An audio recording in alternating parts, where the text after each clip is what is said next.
अस्सलाम अलैकुम नाजरीन, नादिर न्यूज में आपका इस्तकबाल है। चलिए जानते हैं आज की खबर। देगलू नाका सड़क पर पड़े गहरे गड्ढों को भरने के लिए वंचित बहुजन अघाड़ी के जिम्मेदारान पहुंचे। नांदेड़ शहर के देगलू नाका Razia memorial hospital, national aluminium व स्टील वर्कशॉप के रूबरू पड़े हुए एक बड़े गहरे गड्ढे में एक मोटरसाइकिल पर सवार दो नौजवान गुज़िश्ता रोज़ गिरकर शदीद जख्मी हुए। इस हादसे में दो नौजवान शदीद तौर पर जख्मी हुए। इस हादसे ने वंचित बहुजन अघाड़ी के जिम्मेदारान को झंझोड़ दिया। इन्होंने आज शहर के देगलू नाका रजिया मेमोरियल हॉस्पिटल के रूबरू पड़े हुए बड़े गड्ढे को भरने के लिए गिट्टी के थैले लेकर पहुंचे। बदले उज़्मा के जिम्मेदारान व मुकामी सियासी लीडरान को ख्वाब गफलत से बेदार करने के लिए वंचित बहुजन अघाड़ी के जिम्मेदारान ने इन गड्ढों को भरना शुरू कर दिया। अब देखने वाली ये बात होगी कि बल्दिया उज़्मा के अहदेदारान व सियासी कायदीन देगलू नाका रोड पर पड़े हुए बड़े गहरे गड्ढों को कब तक भर पाते हैं, ये तो आने वाला वक्त ही बताएगा। वंचित बहुजन अघाड़ी के जिम्मेदारान में शामिल अयूब खान, विठल गायकवाड़, उबैद बा हुसैन, ईशान खान व दीगर जिम्मेदारान मौजूद थे। 2 दिन पहले देगलू नाका परिसर में एक मोटरसाइकिल पे एक्सीडेंट हुआ। वो दोनों भी बच्चे आज कोमा में है।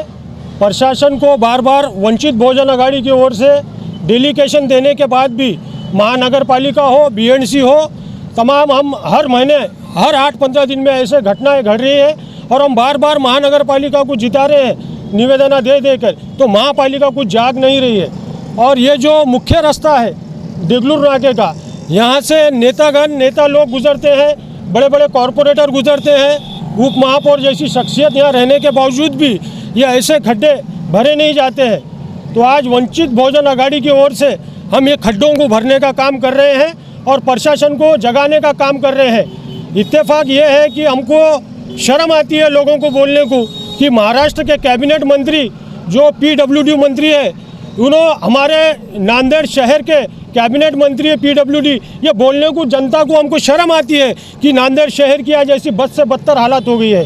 खासकर मुस्लिम एरियो में और दलित समाज के एरियो में ये महापालिका अपना ध्यान नहीं देती है, ये राज्य सरकार ध्यान नहीं देती है। वहाँ से बदतर हालत है। हमने बार बार हम पानी में घूमकर देखे हैं, ईद जैसी ईद नहीं मनाए हम लोगों के बीच। मिल्लत नगर हो या ऐसे कोई एरिया हो, लोगों ने अपनी ईद नहीं मनाई। इतना चिक्कड़ और इतना डेनिस का पानी रोडों पर है। 2 दिन पहले 2 बच्चे बहुत शदीद ज़ख्मी हुए हैं और दोनों की तबीयत बहुत ही ख़राब है। देगलू नाका सड़क के ऊपर ये मामला पहला नहीं है। 2011 से लेकर 2017 तक 1 दर्जन से ज़्यादा मामले यहाँ पर हुए हैं, जिसके अंदर लोगों को शदीद ज़ख्म हुए हैं और उनको अपनी जानों को भी गंवाना पड़ा है। हम हमारे करीब में बहुत सारे लोगों को जानते हैं जिनके माँ बाप यहाँ पर एक्सीडेंट में मारे गए हैं। ये सिर्फ पाकिज़ा फंक्शन हॉल से लेकर तो गुरुद्वारा का ये जो रोड है वहाँ तक टोटल 12 एक्सीडेंट, जिसके अंदर 302 और 307 की कलम इतवारा पुलिस स्टेशन की हद में लगी हुई है। ये इलाके के अंदर ये समस्या बार बार हो रही है। यहाँ पर ट्रैफिक का मसला है और ख़ास तौर से रास्ते यहाँ पर बनते हैं और 1 महीना 2 महीने के अंदर रास्तों की हालत ख़राब कर दी जाती है। बड़े बड़े खड्डे उसमें होते हैं और कल जो हादसा हुआ है उसके लिए पूरी तरह प्रशासन जिम्मेदार है, क्यों तो रात के वक्त में इस इलाके के अंदर जो बड़ी बड़ी लाइट्स लगाई हुई हैं वो लाइट्स कभी चालू नहीं होती हैं। और ये हाल सिर्फ देगलू नाका इलाके का नहीं है, बल्कि ये तमाम मुस्लिम बस्तियों का और दलित बस्तियों का हाल है।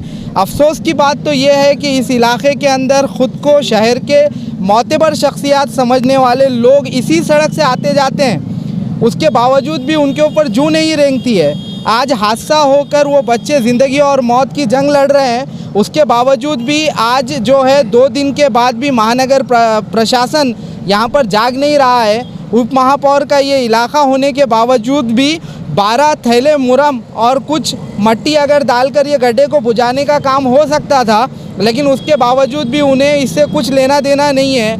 इसी इलाके के अंदर नांदेड़ शहर कांग्रेस अल्पसंख्यक के अध्यक्ष रहते हैं, ज़िला अध्यक्ष रहते हैं और बड़े बड़े नेता रहते हैं। वो इसी सड़क से आते हैं, इसी रास्ते से आते हैं और जब इस इलाके के अंदर छोटा सा भी काम हो जाता है तो अपने नेता पालक मंत्री अशोक चौहान को बुलाकर उनका नागरिक सत्कार करते हैं। मैं तो उनसे अब गुजारिश करूंगा कि इस खड्डे के सामने लाकर पालक मंत्री को खड़ा करके उनका सत्कार करें कि इतना अच्छा खड्डा उन्होंने बनाया है और इस खड्डे को पालक मंत्री का नाम देना चाहिए। आज वंचित बहुजन आघाड़ी की जानिब से इस खड्डे को बुझाने का काम हम लोग श्रमदान के ज़रिए करेंगे। शुक्रिया। हमारे यहाँ फर्नीचर, पलंग, सिंगारदान, सोफा सेट, अलमारी, dining table, fridge, computer table और दीगर कंपनियों के फर्नीचर दस्तियाब है। एक मरतबा तशरीफ लाकर खिदमत का मौका दे। प्रोपराइटर मौलाना शबीर साहब, deluxe furniture mall and home appliances, fruit market के सामने, माल्टेगरी रोड, कामठा, नांदेड़। अस्सलाम वालेकुम, मैं इमरान खान। हमें उम्मीद है कि आपको हमारा चैनल अच्छा लगता होगा। लेटेस्ट न्यूज़ के लिए देखते रहिए नांदेड़ उर्दू न्यूज़, और न्यूज़ के पसंद आने पर लाइक, शेयर और सब्सक्राइब करना ना भूलें।